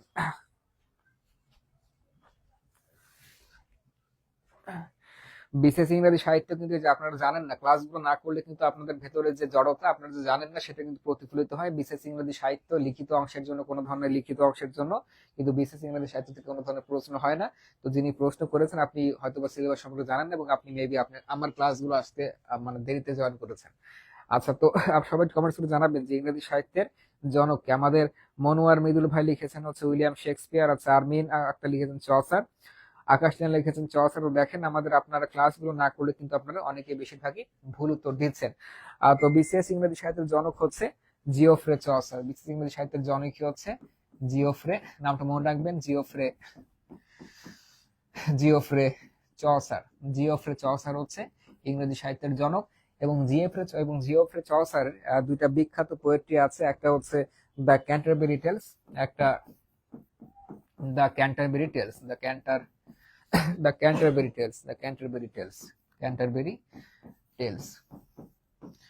অর্থাৎ তার একটা বিখ্যাত পোয়েট্রি আমাদের জিওফ্রে চসারের, সেটার নাম হচ্ছে দ্য ক্যান্টারবেরি টেলস। এবং দ্য ক্যান্টারবেরি টেলস এই পোয়েটের মাধ্যমে তিনি কিন্তু মূলত তার যে ইংরেজি সাহিত্য মানে লেখক হিসেবে তিনি যে খ্যাতি সেটা কিন্তু লাভ করেছিলেন এই পোয়েটির মধ্য দিয়ে। এবং এখানে আসলে দুজন চরিত্র দেখা যায়, অর্থাৎ আমাদের লেখক নিজে এবং লেখকের পাশাপাশি আরেকজন বিখ্যাত ব্যক্তি ছিল তার সাথে, এবং তিনি ছিলেন তার বন্ধু, তার নাম ছিল হচ্ছে Harry Bailey. Harry Harry Bailey. তো আমাদের এই এই যে দ্য ক্যান্টারবেরি টেলস, এটা মূলত একটা ভ্রমণ কাহিনী ছিল। এই ভ্রমণ কাহিনীতে দেখা যায় আসলে 32 জন তীর্থযাত্রী তারা একটা সমুদ্র কোনো একটা জায়গায় তারা যাত্রা করছেন সমুদ্র পথে। তো সেখানে আমাদের লেখক এবং লেখকের যে বন্ধু তার নাম ছিল হচ্ছে হ্যারি বেইলি। তো হ্যারি বেইলি এবং লেখক সেখানে একটা প্রস্তাব করে বসেন যে আজকে আমাদের যে নৌযানে 32 জন তীর্থযাত্রী যাচ্ছেন, তাদের মধ্যে একটা প্রতিযোগিতা, একটা কম্পিটিশন আয়োজন করা হোক, এবং সেই কম্পিটিশনটা হবে হচ্ছে গল্প বলার কম্পিটিশন। অর্থাৎ এই 32 জন তীর্থযাত্রী তারা তারা যে আসলে গন্তব্যে যাবে, যাওয়ার সময় তারা দুইটা বলবে, এবং এখান থেকে যখন তারা আসলে ফিরবে তাদের বাসায়, অর্থাৎ তারা যাওয়ার সময় দুইটা গল্প এবং আসার সময় দুইটা গল্প, অর্থাৎ এই 32 জনের প্রত্যেকে টোটাল আসলে 4টা করে গল্প বলবে। এবং 4টা করে গল্প বলার পরে মানে একদম লাস্টে যাদের গল্পটা আসলে ভালো হবে, আমাদের বিচারক, আমাদের লেখক মানে হচ্ছে জিওফ্রে চসার এবং তার তার ধনী বন্ধু হ্যারি বেল, আর যে হ্যারি বেইলি, অর্থাৎ যারটা ভালো হবে তিনি তাদের মধ্যে একজনকে সরাইখানে একটা ভোজ মানে বলতে পারেন মানে বিশেষ একটা খাওয়া দাওয়া তার জন্য থাকবে উপহার হিসেবে। এভাবে কিন্তু আমাদের গল্পটা চলতে থাকে, এবং হঠাৎ করে দেখা যায় যে এসব নিয়ে কিন্তু আমাদের জিওফ্রে চসার আর দারুণ একটা মানে আকর্ষণীয় একটা কিন্তু পোয়েট্রি রচনা করেছিলেন, যার নাম কিন্তু Canterbury tales, the Canterbury the Canterbury tales. তো এখান থেকে যদি আমি বলে থাকি, অর্থাৎ এই বিসিএস ইংরেজি সাহিত্যে যেহেতু আমাদের জিওফ্রে চসার তিনি কিন্তু মূলত আমাদের বিসিএস ইংরেজি সাহিত্যে মানে ইংরেজি সাহিত্যের জনক, মানে ফাদার অফ ইংলিশ লিটারেচার। তো তার যদি এখান থেকে প্রশ্ন হয়ে থাকে ক্যান্টারবেরি টেলস, এখান থেকে কিন্তু এই প্রশ্নটা আসতে পারে। আর একটা যদি আমরা এখান থেকে কথা বলি, যেমন দ্য হাউস অফ ফেম ছিল তার একটা বিখ্যাত poetry. The house of fame মানে হচ্ছে খ্যাতির শহর, খ্যাতির বাসা। দ্য হাউস অফ ফেম ছিল তার একটা বিখ্যাত পোয়েট্রি। তো আমাদের লেখক এখানেও আমাদের মেইন চরিত্র, এখানেও আসলে লেখক মেইন চরিত্র, অর্থাৎ জিওফ্রে চসারও কিন্তু আমাদের এখানে মেইন চরিত্রের ভূমিকায় অবতীর্ণ হন। এবং দেখা যায় যে আমাদের জিওফ্রে চসার তিনি আসলে ঘুমিয়ে আছেন। তো ঘুমানো থাকলে যখন মানুষ ঘুমিয়ে যায় তখন কিন্তু মানুষ আসলে অদ্ভুত স্বপ্ন দেখতে পায়। তো আমাদের জিওফ্রে চসারও কিন্তু আসলে সেরকম একজন স্বপ্ন দেখেন, এবং তিনি দেখতে পান তিনি আসলে স্বপ্নে দেখতে পান তিনি স্বপ্নে তিনি আসলে স্বপ্নে দেখতে পান যে তিনি ভেনাস নামক একটা মন্দিরে রয়েছেন, এবং সেই ভেনাস নামক সেই মন্দির থেকে একটা ঈগল পাখি সেখানে চলে আসে, এবং তিনি স্বপ্নের ভেতরে সেই ঈগল পাখি ডানায় চড়ে সেই ভেনাস মন্দির থেকে তিনি আর একটা জগতে যে উপস্থিত হন, এবং সেই জগতে যে তিনি আসলে দেখতে পান যে এই জগৎটা আমাদের মানুষের মতো কোলাহলপূর্ণ নয়, এই জগৎটা আমাদের মানুষের মতো আসলে বিশৃঙ্খলা শহর নয়, তবুও সেখানে একটা নতুন বিশৃঙ্খলা আছে। অর্থাৎ তিনি যে শহরে চলে যান সেই ঈগল পাখির মাধ্যমে, স্বপ্নের মাধ্যমে, সেই শহরে দেখা যায় যে খালি গুজব আর গুজব, সেই শহরে শুধুমাত্র চারদিকে শুধু গুজব আর গুজব, অর্থাৎ মানুষ সেখানে আসলে গুজব রটিয়ে থাকে। এবং সেই বিষয়গুলো নিয়ে কিন্তু আমাদের চমৎকার একটা পোয়েট্রি রচনা কিন্তু করেছিলেন আমাদের জিওফ্রে চসার, যাকে কিন্তু আমরা ইংরেজি সাহিত্যের জনক বলে ভূষিত করছি। অর্থাৎ আমরা দুইটা বিষয় জানলাম, অর্থাৎ জিওফ্রে চসার থেকে দ্য ক্যান্টারবেরি টেলস, এটা কিন্তু তার একটা বিখ্যাত পোয়েট্রি জিওফ্রে চসারের, এবং তার আরেকটা বিখ্যাত পোয়েট্রি হচ্ছে দ্য হাউস অফ ফেম, অর্থাৎ খ্যাতির বাসা। এবং জিওফ্রে চসার কিন্তু আরো দুইটা বিখ্যাত উক্তি বলে গিয়েছিলেন। সেই বিখ্যাত উক্তি কিন্তু আমরা আসলে জানি, কিন্তু আমরা বেশিরভাগ জানি না যে এই দুটা উক্তি কিন্তু আমাদের জিওফ্রে চসারের লেখা। যেমন একটা উক্তি ছিল হচ্ছে time and tide wait for none. Time and tide time and tide wait for none, অর্থাৎ সময় এবং স্রোত কিন্তু কারোর জন্য অপেক্ষা করে না। আপনি যে আজকে বিসিএস এর পড়াশোনা করছেন না, বা আপনি হয়তো বা করছেন, যারা করছেন না তাদের জন্য কিন্তু আমাদের সময় এবং স্রোত কিন্তু অপেক্ষা করবে না। দেখতে দেখতে চোখের পলকে দেখবেন বিসিএস পরীক্ষার যে আসলে মানে মে মাস বা জুন মাস চলে আসবে, এবং চোখের পলকে দেখবেন যে বিসিএস প্রিলিমিনারি পরীক্ষা আগামীকাল সকালে বিসিএস প্রিলিমিনারি পরীক্ষা অনুষ্ঠিত হয়ে গেছে। এগুলো চোখের পলকে দেখতে দেখতে কিন্তু সময়গুলো চলে যায়। সেই কত হাজার বছর আগে কিন্তু আমাদের সেই জিওফ্রে চসার তিনি কিন্তু আমাদের এই বিষয়গুলো এই উক্তিটি বলেছিলেন, অর্থাৎ time and tide wait for none. আপনারা কিন্তু সবাই এই প্রবাদটা জানতেন, কিন্তু বেশিরভাগই আসলে জানতেন না যে এই প্রবাদটা কিন্তু আমাদের জিওফ্রে চসারের লেখা। আচ্ছা, আর একটা বিষয় যদি আমরা দেখি, আর একটা তিনি বিখ্যাত উক্তি বলেছেন, সেটা হচ্ছে প্যাশেন্স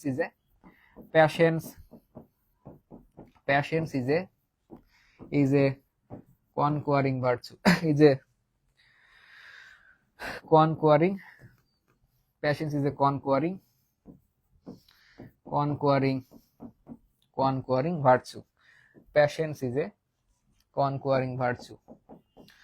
অর্থাৎ প্যাশেন্স মানে কি? প্যাশেন্স মানে হচ্ছে ধৈর্য, এবং patience is a conquering virtue মানে হচ্ছে ধৈর্য যাদের আছে, এবং ধৈর্য হচ্ছে বিজেতাদের গুণ। ধৈর্য হচ্ছে এই যে বিজেতা, অর্থাৎ যারা বিভিন্ন জায়গায় রাজ্য জয় করে থাকে তাদের বলা হচ্ছে বিজেতা। এবং যাদের আসলে ধৈর্য আছে তারা শুধুমাত্র রাজ্য নয়, আমি আমার ভাষ্য মতে তারা শুধুমাত্র রাজ্য নয়, তারা যদি আসলে চেষ্টা করে থাকে ধৈর্যের মাধ্যমে, তারা আসলে বিশেষ পরীক্ষাটাও তারা কিন্তু আসলে জয় করে নিতে পারবেন। এই কথাটা কিন্তু আমাদের বলে গিয়েছিলেন আমাদের যে ইংরেজি সাহিত্যের জনক জিওফ্রে চসার। তো জিওফ্রে চসার থেকে যদি আসলে প্রশ্ন এসে থাকে, আমি যে দুইটা পোয়েট্রির কথা বললাম খুবই গুরুত্বপূর্ণ, এবং এই দুইটা উক্তি থেকে কিন্তু প্রশ্ন আসতে পারে যে time and tide wait for none এটা কার উক্তি, কিংবা patience is a conquering virtue এটা মূলত আসলে কার উক্তি। এই হচ্ছে জিওফ্রে চসার উক্তি। তাহলে জিওফ্রে চসারটা ক্লিয়ার কিনা? যদি ক্লিয়ার হয়ে থাকে সবাই একটু কমেন্টসে ক্লিয়ার লিখে জানাবেন। জিওফ্রে চসার ক্লিয়ার কিনা?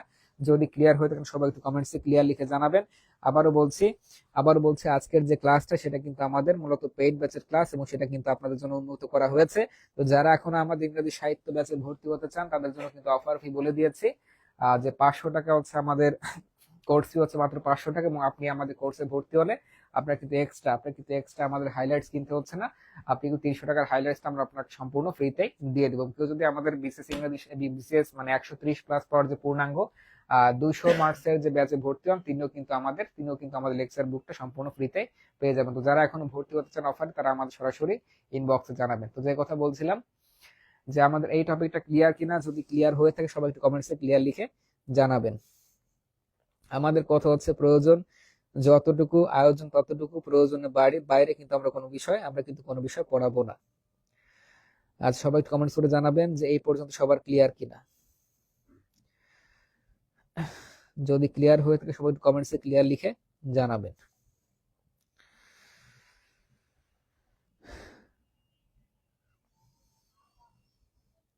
আচ্ছা, দেখতে পাচ্ছি এমডি মারুফ লিখেছেন ক্লিয়ার, আহমেদ, সুমন, রেহেনা, পারভিন, আরমিন, আক্তার সবাই লিখেছেন হচ্ছে ক্লিয়ার। আচ্ছা, এবার চলে যাব হচ্ছে আমরা পরবর্তী টপিক।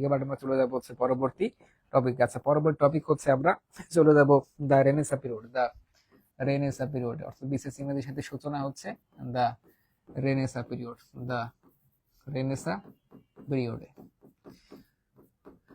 আচ্ছা, এই রেনেসা পিরিয়ডের সূচনা হয় কিন্তু 1500 সালে, অর্থাৎ 1500 সালে যার সূচনা ঘটে এবং যার সমাপ্তি ঘটে হচ্ছে 1660 সালে যার সমাপ্তি ঘটে থাকে। এবং এই 1560 যে রেনেসা, অর্থাৎ ব্রিটিশ ইংল্যান্ডে যে রেনেসা শুরু হয় এবং যার মাধ্যমে রেনেসার যুগের নামকরণ করা হয়, সে রেনেসা কিন্তু মূলত শুরু হয়েছিল 1453 সালে। অর্থাৎ আমি যদি একটু প্রেক্ষাপট, একটু ইতিহাস বলে থাকি, 1453 সালে ইতালির ফ্লোরেন্স নগরীতে, ইতালিতেই কিন্তু আমাদের মূলত যে মূল রেনেসা, সেই রেনেসা কিন্তু মূল সূত্রপাত ঘটে ইতালিতে। এবং রেনেসা মানে কিন্তু নবজাগরণ। এই নবজাগরণটা কিন্তু নবজাগরণ মেন থিমই হচ্ছে মানে লার্নিং, মানে হচ্ছে রিবার্থ অফ লার্নিং, অর্থাৎ রিবার্থ অফ লার্নিং। অর্থাৎ আমাদের এই রেনেসাঁ পিরিয়ডের মূল কথা হচ্ছে রিবার্থ অফ লার্নিং, অর্থাৎ আসলে শিক্ষা দীক্ষার মাধ্যমে যে আসলে এগোতে হবে, শিক্ষা দীক্ষার মাধ্যমে যে মানুষের জীবনমান, উন্মুক্ত জীবনমানকে আসলে সামনে এগোতে হবে, এবং সকল প্রকার প্রেজুডিস এবং সুপারস্টিশনস মানে সকল প্রকার আসলে কুসংস্কার যেটাকে আসলে যে আমাদের পরিহার করতে হবে, সেটাই কিন্তু ছিল আমাদের দ্য রেনেসাঁ পিরিয়ডের মূল থিমই কিন্তু আসলে ছিল সেটা। অর্থাৎ আমাদের রেনেসাঁ পিরিয়ডের মূল থিমই যে আসলে সেখানে লার্নিং এর মাধ্যমে নিত্য নতুন কিছুকে আবিষ্কার করা, এবং সেই প্রেক্ষাপট দিয়ে কিন্তু আমাদের মূলত ইংল্যান্ডে রেনেসাঁ পিরিয়ড বা নবজাগরণের সূত্রপাত ঘটে থাকে। এবং এই রেনেসাঁ পিরিয়ড যখন সূচনা হয়, অর্থাৎ রেনেসাঁ পিরিয়ডে আমরা যেহেতু দেখতে পাবো যে এলিজাবেথের পিরিয়ডে গেলে যে উইলিয়াম শেক্সপিয়ার, ক্রিস্টোফার মার্লোর মতো আসলে কবি সাহিত্যিক কিন্তু সেখানে চলে আসে। তো এবং তাই উইলিয়াম শেক্সপিয়ার বা ক্রিস্টোফার মার্লোর মতো যখন কবি সাহিত্যিকরা আসবেন, এবং তাদের আসার পেছনে যে প্রেক্ষাপটটা, অর্থাৎ যে রাস্তাটা তৈরি করে দিয়েছিলেন কিন্তু যারা দ্য প্রিপারেশন ফর রেনেসাঁ যুগের যারা আসলে কবি সাহিত্যিক রয়েছেন, দ্য প্রিপারেশন ফর রেনেসাঁ, অর্থাৎ এই রেনেসাঁ যুগের কিছু কবি সাহিত্যিক ছিলেন, তাদের সেই যুগকে কিন্তু বলা হয় দ্য প্রিপারেশন ফর রেনেসাঁ। অর্থাৎ রেনেসাঁ যখন আসলে প্রস্তুতি শুরু হয়, দ্য প্রিপারেশন ফর রেনেসাঁ, অর্থাৎ রেনেসাঁ পিরিয়ডের যখন আসলে প্রস্তুতিকাল শুরু হয়, মানে উইলিয়াম শেক্সপিয়ার কিছুবার মারলো আসবে আসবে ভাব, তাদের সেই পথটা কিন্তু তৈরি করে দিয়েছিলেন কয়েকজন পোয়েট, কয়েকজন কবি। সেই কবি সাহিত্যিকদের কিন্তু আমরা এখন তাদেরকে পড়বো। আচ্ছা, তো তার মধ্যে কবি সাহিত্যের নাম ছিল হচ্ছে, প্রথমে যার কথা আসবে তার নাম ছিল হচ্ছে থমাস মোর। থমাস মোর থমাস মোর এবং থমাস মোরের যদি আসলে ব্যক্তিগত জীবন সম্পর্কে বলি, অর্থাৎ থমাস মোর কিন্তু ছিলেন মূলত একজন অ্যাডভোকেট। মূলত তিনি আসলে তার ব্যক্তিগত জীবনে একজন অ্যাডভোকেট বা উকিল ছিলেন, এবং সে অ্যাডভোকেট হওয়ার পাশাপাশি তিনি কিন্তু আসলে লেখালেখির জগতেও যুক্ত ছিলেন। এবং তার একটা বিখ্যাত নোভেল আছে, সেই নোভেল থেকে বিসিএস এ বারবার কিন্তু প্রশ্ন এসে থাকে। তার সেই বিখ্যাত নোভেল হচ্ছে দ্য ইউটোপিয়া। তার বিখ্যাত নোভেল হচ্ছে দ্য ইউটোপিয়া, এবং সেটা কিন্তু কি ছিল, সেটা ছিল হচ্ছে একটা বিখ্যাত নোভেল, এবং সেই নোভেলটা রচনা করা হয়েছিল 1516 সালে। এবং এই নোভেলটা রচনা করার পেছনে দুইটা আসলে মেইন থিম ছিল, অর্থাৎ দুইটা আসলে পার্টে আমাদের দ্য ইউটোপিয়া এই বিখ্যাত নোভেল, যার রচয়িতা হচ্ছে আমাদের থমাস মোর। এবং দ্য ইউটোপিয়া নোভেলকে আসলে দুইটা ভাগে ভাগ করা হয়ে থাকে, একটা হচ্ছে পার্ট 1 এবং একটা হচ্ছে পার্ট 2। এবং পার্ট 1 এ দেখা যায়, অর্থাৎ ইংল্যান্ডে যারা নিপীড়িত মানুষ ছিল, ইংল্যান্ডে যারা পার্ট 1 এ দেখা যায় ইংল্যান্ডে যারা নিপীড়িত মানুষ ছিলেন, অর্থাৎ পার্ট 1 এ তিনি আমাদের থমাস মোর দেখিয়েছেন ইংল্যান্ডে যারা নিপীড়িত, যারা নিষ্পেষিত মানুষ ছিলেন, সেই সব মানুষ আসলে করুণ কাহিনী দেখিয়েছেন। এবং পার্ট 2 তিনি আসলে একটা আদর্শ দেশের চিত্র অঙ্কন করেছিলেন। সেই আদর্শ দেশে এমন একটা দেশ হবে, সেখানে কোনো ধনী মানুষ কোনো গরিব মানুষের উপর কোনো ধরনের অত্যাচার চালাবে না, সেখানে ধনী গরিব সবাই থাকবে সমান, সেখানে আসলে কোনো ধরনের ভেদাভেদ বা বৈষম্য থাকবে না। অর্থাৎ একটা বৈষম্যহীন দেশে কিন্তু আমাদের এই দ্বিতীয় পার্টে, অর্থাৎ দ্য ইউটোপিয়ান নোভেলের দ্বিতীয় পার্টে আমাদের থমাস মোর, যিনি কিনা দ্য প্রিপারেশন ফর রেনেসাঁ যুগের একজন বিখ্যাত কবি, তিনি কিন্তু চেয়েছিলেন। তো বিসিএসসি কিন্তু প্রশ্ন আসতে পারে, দ্য ইউটোপিয়া এটা আসলে কোন টাইপের রচনা, এটা কি ড্রামা, এটা কি নোভেল উপন্যাস, নাকি পোয়েট্রি বা কাব্য বা অন্য কিছু, আপনাকে মনে রাখতে হবে ইউটোপিয়া কিন্তু মূলত একটা উপন্যাস, যার রচয়িতা কিন্তু ছিলেন থমাস মোর। এবং এটা রচিত হচ্ছে 1516 সালে। তো বিশেষ যদি প্রশ্ন এসে থাকে, এই থমাস মোর থেকে কিন্তু আসলে এখান থেকে প্রশ্ন আসতে পারে। আচ্ছা, এবার আমরা যেখানে প্রবেশ করবো তার নাম হচ্ছে থমাস ওয়াট। এবার আমরা যেখানে যাব তার নাম হচ্ছে থমাস ওয়াট। আচ্ছা, থমাস ওয়াটের যদি আমরা কথায় আসি, থমাস ওয়াটের যদি আমরা কথায় আসি, আচ্ছা, আমরা সনেটের নাম শুনেছেন, আপনারা সনেটের নাম শুনেছেন। অর্থাৎ আমি যদি সনেটের কথা বলি, আমি যদি বাংলা সাহিত্যে চলে যাই, আমি বাংলা সাহিত্যে সনেটের কথা বললে যার কথা সবার আগে আসবে তার নাম হচ্ছে মাইকেল মধুসূদন দত্ত। তার নাম হচ্ছে মাইকেল মধুসূদন দত্ত, যিনি কিনা বাংলা সাহিত্যে সনেটের জন্য খুবই বিখ্যাত হয়ে আছেন, এবং যার বাড়ি হচ্ছে যশোর জেলা সাগরদাড়ি গ্রামের কপোতাক্ষ নদীর তীরে। তো আমাদের বাংলা সাহিত্যে যেরকম আসলে মানে সনেট বা বাংলা সাহিত্যে যেরকম আসলে সনেটের জনক ধরা হয় বা বিখ্যাত কবি ধরা হয়, যেরকম আসলে মাইকেল মধুসূদন দত্তকে, তেমনি ভাবে আসলে ইংরেজি সাহিত্যে আসলে ফার্স্ট সনেট রাইটার, ইংরেজি সাহিত্যে আসলে ফার্স্ট সনেট রাইটার কিন্তু আসলে ধরা হয় আমাদের এই থমাস ওয়াটকে কিন্তু আসলে ইংরেজি সাহিত্যে প্রথম আর সনেট রাইটার হিসেবে ধরা হয়। তো এই সনেট থেকে যদি আমরা আরো কিছু দেখি, অর্থাৎ সনেট মানে হচ্ছে 14 লাইন বিশিষ্ট কবিতা। এটা কিন্তু বিসিএস অনেক সময় দিয়ে দেয় লিটারারি টার্ম থেকে, যে সনেট মানে কি। সনেট মানে কিন্তু 14 লাইন বিশিষ্ট কবিতা। এবং সেখানে যদি আরো বলি, এবং তিনি কিন্তু একজন লিরিস্ট ছিলেন, তিনি একজন লিরিস্ট বা গীতি কবি ছিলেন। লিরিস্ট মানে হচ্ছে গীতিকবি, অর্থাৎ আমাদের এই থমাস ওয়াট তিনি কিন্তু এই সনেট রচনার পাশাপাশি তিনি কিন্তু একজন লিরিস্ট বা গীতি কবি ছিলেন। এবং তিনি মূলত যে ভাষায় রচনা করতেন, অর্থাৎ তার কিন্তু আরেকজন গুরু ছিলেন, আমাদের থমাস ওয়াটের কিন্তু একজন গুরু ছিলেন। সেই গুরুর মাধ্যমে তিনি কিন্তু মূলত এই সনেট রচনা কিন্তু আসলে হাতে খড়ি হয়েছিল তার এক গুরুর মাধ্যমে। সেই গুরুর নামটা আমাদের মনে রাখতে হবে, সেই গুরুর নাম হচ্ছে ফ্রান্সিসকো পেত্রা। সেই গুরুর নাম হচ্ছে ফ্রান্সিসকো পেত্রাক পেত্রার্কা। অর্থাৎ আমাদের এই থমাস ওয়াটের যে গুরু ছিলেন, তার বাড়ি হচ্ছে ইতালিতে ছিল, সেই ইতালির বিখ্যাত কবি ছিলেন হচ্ছে ফ্রান্সিসকো পেত্রার্কা। এবং তিনি সর্বপ্রথম কিন্তু মূলত এই সনেট রাইটার, অর্থাৎ তিনি সনেটের যে আসল প্রবক্তা বা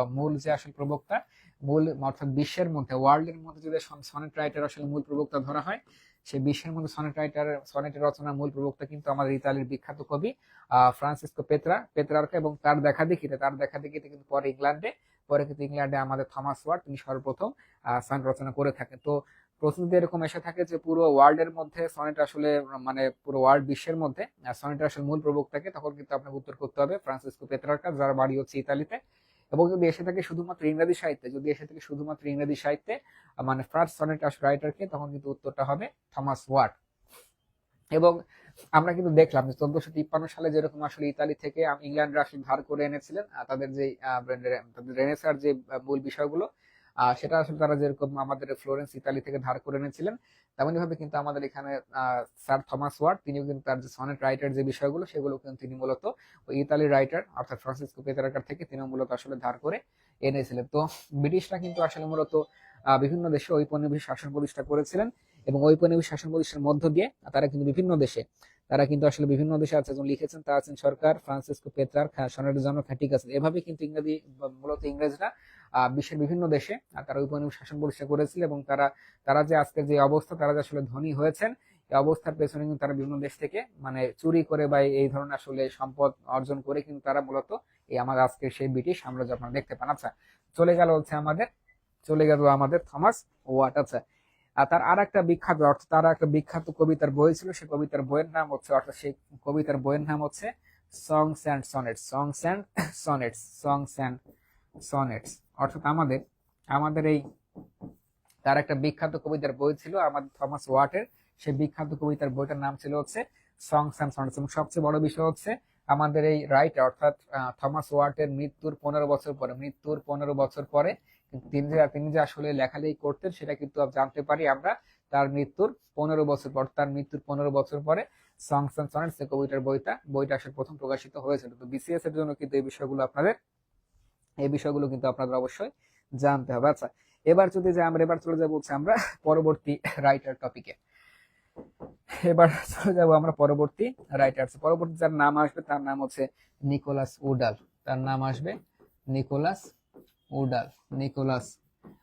তো আচ্ছা, নিকোলাস উডাল, আমরা যেরকম অনেকে আপনারা হাসাহাসি নাটক দেখতে পছন্দ করে থাকেন, যেমন বাংলা যদি এরকম হাসাহাসি কমিক বা ভালো কমেডিয়ান নাটক আছে মানে করতে পারে, যেমন বাংলা সিনেমার কথা বলে এরকম চলে আসে দিলদারের নাম, যিনি কিনা খুব হাসাতে পারতেন। আর বাংলা নাটকের কথা বলি মোশাররফ করিমের নাম হয়তো সবার আগে আসতে পারে, মানে সবাই অনেকের মনে অনেক নাম আসতে পারে। তো আমাদের নিকোলাস উডাল, যিনি কিন্তু ইংরেজি সাহিত্যে একজন বিখ্যাত আসলে কমেডিয়ান ছিলেন, এবং তিনি যেহেতু আসলে এমন এমন রচনা করতেন, সেই রচনার মাধ্যমে তিনি আসলে মানুষকে হাসাতে বা বিনোদন দিতে পারতেন। এর জন্য কিন্তু মূলত এই আমাদের নিকোলাস উডালকে ফাদার অফ ইংলিশ কমেডি, এর জন্য কিন্তু মূলত আমাদের নিকোলাস উডালকে ফাদার অফ ইংলিশ কমেডি অর্থাৎ ইংরেজি সাহিত্যের যে আসলে কমেডিয়ার জনক, সেই কমেডিয়ার জনক কিন্তু আসলে বলা হয় আমাদের এই নিকোলাস উডালকে। তো মনে রাখতে হবে আপনাকে যে বিসিএস ইংরেজি সাহিত্যের জন্য যে ইংরেজি সাহিত্যে কমেডিয়ার জনক কিন্তু নিকোলাস উডাল। এবং তার একটা বিখ্যাত কমেডি ছিল, তার সেই বিখ্যাত কমেডির নাম হচ্ছে রালফ রয়েস্টার ডয়েস্টার।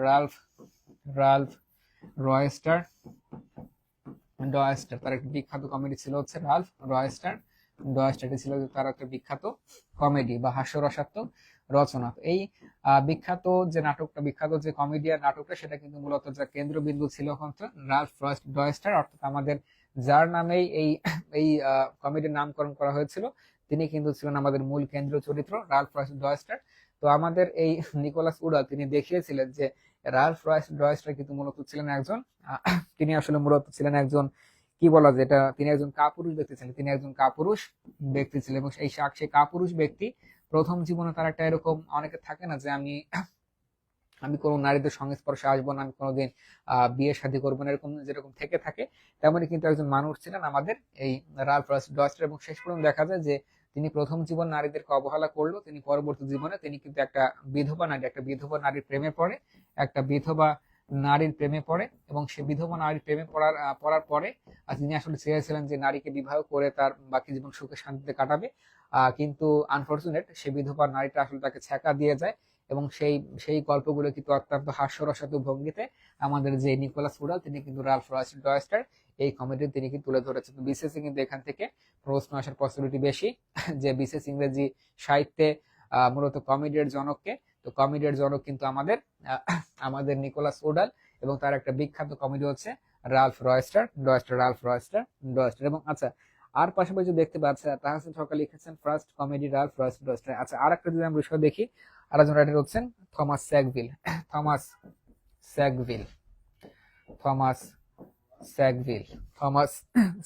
আচ্ছা, তো থমাস স্যাগভিলের যদি আমরা কথা আসি, এই থমাস স্যাগভিল, আমরা যদি এই কমেডির বিপরীত বিষয় কি জানেন? কমেডির বিপরীত বিষয় হচ্ছে ট্রাজেডি। তো ট্রাজেডি মানে হচ্ছে যেমন কমেডির মাধ্যমে আপনি আপনার মনটাকে আসলে ভালো হয়ে যায়, আপনার মন যদি আপনি খারাপ থাকে সেই মনটা কিন্তু খুব সহজে আসলে ভালো হয়ে যায়, এটা কিন্তু মূলত আসলে কমেডিয়ার কাজ।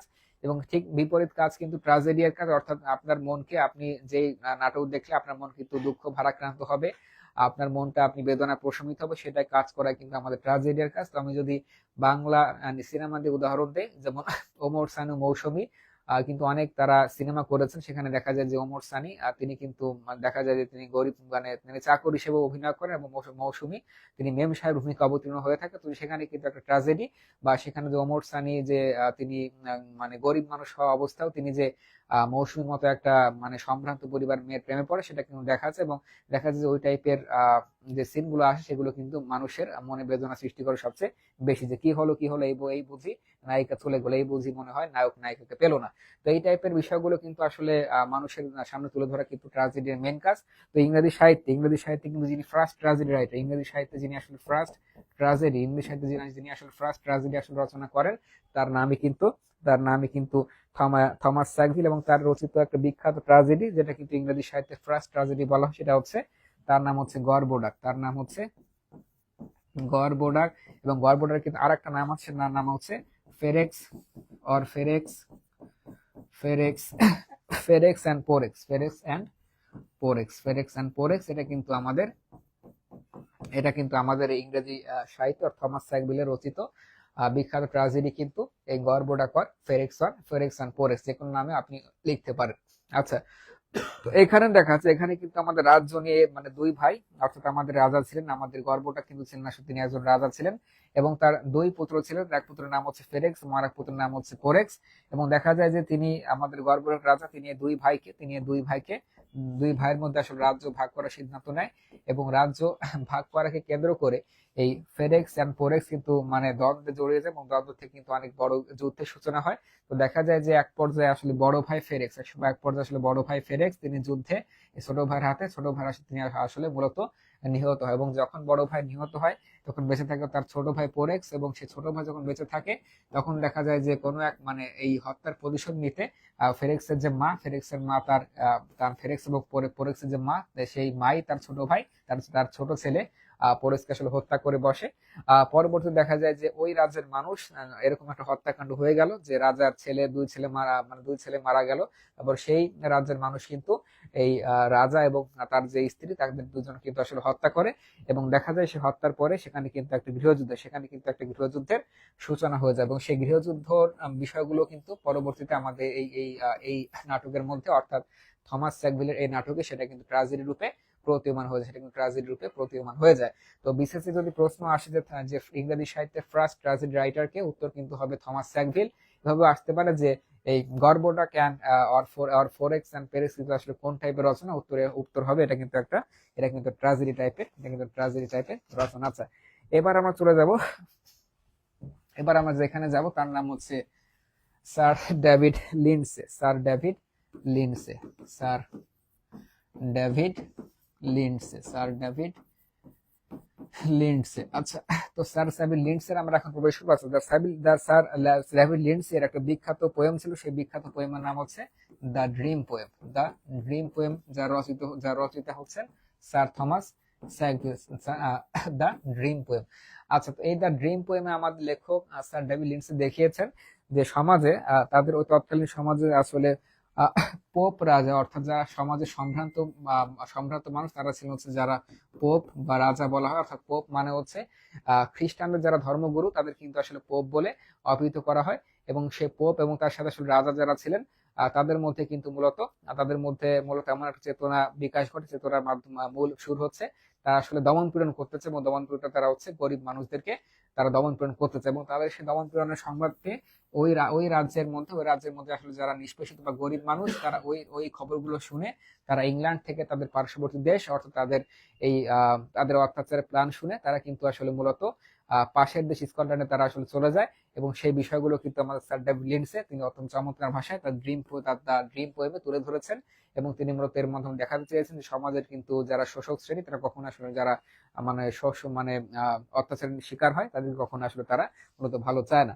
এই বিষয়গুলো নিয়ে কিন্তু আসলে মূলত আমাদের দ্য ড্রিম এই পদ্ধতি কিন্তু রচনা করা হয়েছে। তো আজকের ফার্স্ট ক্লাসের বিষয়বস্তু কিন্তু আমাদের ছিল দ্য রেনাস অ্যাপ্রোচ। তো আমাদের কিন্তু এর মধ্য দিয়ে আজকের ফার্স্ট ক্লাসটি, আজকে কিন্তু প্রথম ক্লাসটি একদম শেষ হয়ে গেল। তো আমি আপনাদের আবারও বলছি, এই কোর্সে অর্থাৎ আমরা কিন্তু এখানে দুইটা কোর্স রানিং রয়েছে, দুইভাবে কিন্তু এই কোর্সে ক্লাস করতে পারেন। আপনি যদি মনে করেন শুধুমাত্র 47তম বিসিএস এর ইংলিশ লিটারেচার অংশে আপনি ভর্তি হয়ে ক্লাসগুলো করবেন। তো লিটারেচার ফুল কোর্সে আমরা ক্লাস দিব হচ্ছে, এখানে ক্লাস দিব 15টা লাইভ ক্লাস দিব, পাশাপাশি আমরা 10টা এক্সাম নিব বিসিএস পরীক্ষার আদলে। এবং এর পাশাপাশি কেউ যদি আসলে আমাদের এই কোর্সে ভর্তি হয়, আমাদের একটা অফার চলবে আগামীকাল পর্যন্ত, আমরা কিন্তু একটা ফ্রি হাইলাইটস আমরা দিয়ে দিব। তো আমাদের এই কোর্সের টোটাল ফি হচ্ছে 500 টাকা। কেউ যদি আমাদের 500 টাকা এই কোর্সে ভর্তি হয়, তাই কিন্তু আমাদের যে 300 টাকা মূল্যের যে একটা হাইলাইটস কুরিয়ার সহকারে, সেই 300 টাকা মূল্যের হাইলাইটস কিন্তু আমরা কিন্তু সম্পূর্ণ ফ্রিতে কিন্তু আমরা দিয়ে দেবো যদি আমাদের এই ব্যাচে কেউ ভর্তি হন। তো আমাদের ব্যাচে ভর্তি হওয়ার হটলাইন হচ্ছে 0131546838 এটা হচ্ছে আমাদের হোয়াটসঅ্যাপ নাম্বার। আপনি যে কোনো ব্যাচে ভর্তি হওয়ার জন্য আপনি আমাদের এই নম্বরে হোয়াটসঅ্যাপ করবেন। এবং আরেকটা ভাবে আপনি ভর্তি হতে পারেন, আমাদের কিন্তু 120 দিনে বিসিএস এ অর্থাৎ 47 বিসিএস এ 120 দিনে 130 প্লাস পাওয়ার জন্য কিন্তু পূর্ণাঙ্গ ব্যাচ শুরু হয়েছে, সেখানে আসলে সব বিষয় পড়ানো হবে। সেই সব বিষয়ের কিন্তু আমাদের সব বিষয় পড়ার কিন্তু মূল ফি, এখানে কিন্তু ক্লাস টোটাল 120টা ক্লাস থাকবে, লাইভ ক্লাস, এবং আমাদের সকল ক্লাস কিন্তু আজীবন রেকর্ড থাকবে। এর পাশাপাশি আমরা 60টা এক্সাম দিব, এবং 60টা এক্সাম পাশাপাশি আপনি যদি আসলে ভর্তি হন, তাহলে আমাদের যে লেকচার শিট অর্থাৎ 47তম বিসিএস এ 130 প্লাস ওঠানোর যে লেকচার শিট, সেটা কিন্তু আমরা সম্পূর্ণ ফ্রিতেই আপনাকে প্রোভাইড করছি। তো যারা এই ব্যাচে ভর্তি হতে চান, তারা কিন্তু লেকচার শিটটা কিন্তু আসলে সম্পূর্ণ ফ্রিতে পেয়ে যাবেন। তো আপনি দুইভাবে কিন্তু আমাদের ক্লাসে ভর্তি হতে পারেন। কেউ যদি মনে করে শুধুমাত্র আমি বিশেষ ইংরেজি সাহিত্য পড়বো, তাহলে আপনি সাহিত্য ব্যাচে ভর্তি হতে পারেন। আজকে কিন্তু আমাদের সাহিত্যের প্রথম ক্লাস হলো, আগামীকাল রাত 10টায় সিক্রেট গ্রুপে আমাদের সাহিত্যের দ্বিতীয় ক্লাস হবে। কেউ যদি মনে করেন যে আপনি একদম আমাদের ফুল কোর্সে ভর্তি হবেন, লেকচার শিট ফ্রি নেবেন, এবং এই কোর্সে কিন্তু আমাদের অফারটা এখন রাখা হলো, আপনি 2000 টাকা, আপনি সব মিলে 2000 টাকা কিন্তু আমাদের ফুল কোর্সে ভর্তি হতে পারবেন। আপনি যে কোনো বিষয়ে ভর্তির জন্য কিন্তু আমাদের এই নম্বর হচ্ছে হোয়াটসঅ্যাপ, এই নম্বরে আপনি হোয়াটসঅ্যাপ করবেন। তো আমাদের সকল ক্লাসগুলো কিন্তু একদম স্মার্ট নিয়মে নেওয়া হবে, অর্থাৎ যতটুকু দরকার ততটুকু ইনশাআল্লাহ আপনারা পাবেন। আচ্ছা, 47 বিসিএস এর পেইড ব্যাচে কি হাইলাইট শিট দিবেন কিনা, আমাদের লেকচার শিটে সবকিছু আসলে দেওয়া আছে, আপনি ওটা ওখানে পেয়ে যাবেন ইনশাআল্লাহ। এই হচ্ছে আজকে আমাদের ক্লাসটি। আচ্ছা, জুবাইর আহমেদ লিখেছেন ভালো লেগেছে। তো আজকের মতো ক্লাসটি এই পর্যন্ত থাকবে। তো যারা আসলে ভর্তি হতে চান, তারা আমাদের হটলাইন অথবা আমাদের সরাসরি আসলে এই পেজে ইনবক্সে করবেন। তো আগামীকাল যারা পেইড ব্যাচে ভর্তি আছেন, তাদের জন্য আগামীকাল কিন্তু আমাদের দ্বিতীয় ক্লাস হবে রাত 10টা ঠিক, আমাদের ওই 47-48 এর লিটারেচার গ্রুপে। সেই ক্লাস করার জন্য আমন্ত্রণ জানিয়ে আজকের মতো এখানে বিদায় নিচ্ছি। আল্লাহ হাফেজ।